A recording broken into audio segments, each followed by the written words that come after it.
invitation ni Mama para kina Kuya Carl tsaka si Kuya Spencer. Dapat daw pumunta sila sa padasal. Yun yung bilin niya. Hindi ko alam kung makapunta kami ni Vanessa. Hindi pwedeng hindi ka pumunta. It's the Feast of the Holy Family. Dapat kumpleto tayo dun. Eh paano? Magkagalit sila Mama at Vanessa. Ikaw naman kasi. Next time, pag may nalaman kang ikakagalit ni Mama at Vanessa, dapat sa akin ka muna dumiretso. Sa akin mo muna sasabihin. Okay, sorry Kuya. I'm really sorry. Huwag ka na magalit. Eh, pwede naman natin ayusin ngayon, di ba? Sige na, Kuya. Sige. Baliw ka na mag-alala. Pakasabi ko na lang si Vanessa. Mga nagtatampo pa kasi ngayon eh. Ako, pati ako naiipit sa gulo nila ni Mama eh. Kuya, hindi ko rin masisisi si Ate Vanessa. Kahit ako, ma-hurt ako sa mga sinabi ni Mama eh. Kahit may mga disagreements sila in the past, hindi naman sila ganito mag-aaway. Alam mo, lalong gumulo lang nung dumating si Angel. Mikay, Luigi! Hello! Nasaan po si Yaya? Puno kasi ng labada si Yaya Peron, kaya nag-volunteer na lang ako na ako magsusundo sa inyo. Gusto niya ba mag-mall tayo? Kakain tayo doon, tapos mag-arcade tayo after! Yes! Sige po! Mikay, Luigi, lumayo kayo dyan! Lola! Matagal na po kaming hindi okay ni Cyrus. Madalas na rin po kaming nag-aaway, nagkakasakitan. Pero attorney, yung pinakamasakit yung nalaman po nagkaroon pa siya ng iba pang babae. Marami po tayong pwedeng ikaso. Legal separation, concubinage, violence against women and children. Kung yun ho ang naiisip niyong paraan, basta hindi ho masasaktan ng anak ko ang manugang ko. Dahil ayoko na ho nakikitang nag-aaway sila. Nay, alam niyo naman ho na pwedeng makulong anak niyo dito. Mahal ko anak ko, pero hindi ko kukonsintihin ang pananakit ng anak ko kay Letty. Nung kinasal sila, tinuring ko ng anak si Letty at gagawin ko ang lahat para protektahan siya. Wala kang pwedeng gawin para tanggapin kita dahil pinagtitiisan lang kita, pinagtsatsagaan kita kahit kailan. Hindi kita tatanggapin para kay Marco!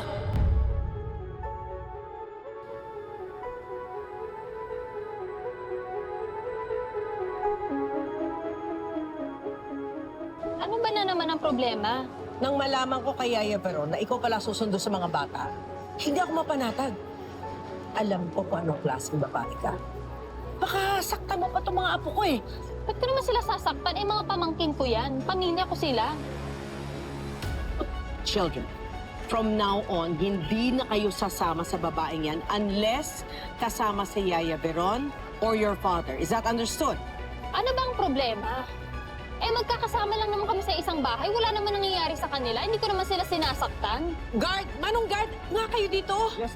May problema po ba dito? Oo, malaki. Dahil pinapasok nyo itong babaeng to na kriminal. Paano mapahamak lahat ng bata dito? Tsahin po nila ako. Kahit tanungin niyo pa po sila. Authorized po ba kayong manundo dito sa mga bata?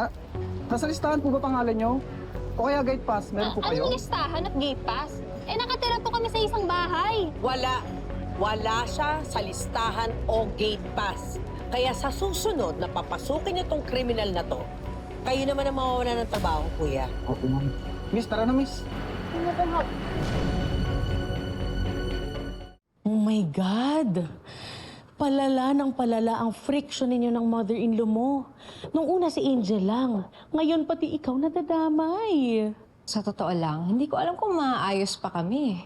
Mas mabuti na sana kung mag-iwasan na lang kami or hindi na lang kami mag-usap. Tama. Iwas-iwas ka muna, Beshi.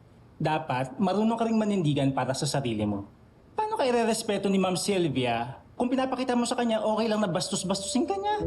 Oh my God, Fonz, for the first time in history, I agree with you. Alam mo, tama yung sinabi niya. But also, i-remind kita na nanay pa rin yun ni Marco. And blood is always thicker. Si Angel yun ah! Angel!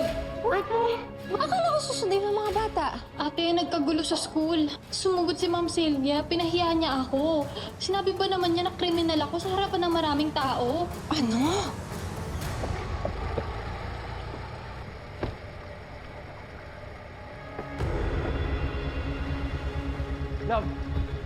Wait. Buti na lang malapit pala ako sa bahay nung nakita ko yung text mo. Ako na lang yung susundo sa mga bata. Dito na lang kayo. Bakit? Anong bakit? Alam mo naman yung sagot. Pag nakita pa kayo ni Mama, sigurado ako mag-aaway lang kayo. Yung mama mo, yung lagi nagsisimula ng gulo. Oo nga, love.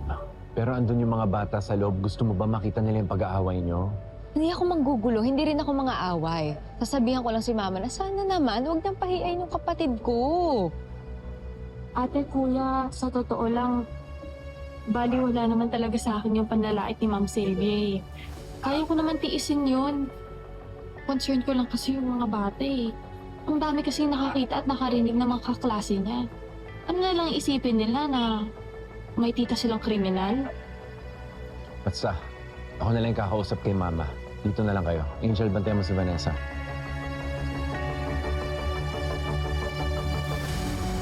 Kids, ate. Hi, Daddy! Hi, Luigi. Hi, Daddy! Daddy! Look! Bigay ni Lola! Suot ko daw tomorrow sa fiesta! Wow, ganda. Bagay na bagay ito sa'yo. Sige na, kunin niyo na yung mga gamit niyo, ha? We're going home. Pakitulungan naman sila, please. Oh, Mom. Say goodbye to your Lola na. Sige na, kids, go. Bye, Lola! Bye, bye, bye, bye. Bye, baby. Bye, Lola! Ingat, ha? Bye po! Asan yung asawa mo? Ba't nandyan yung kotse niya sa labas? Hindi rin kami magtatagal, Ma. Medyo masakit yung ulo ni Vanessa. Masakit ang ulo or mainit ang ulo?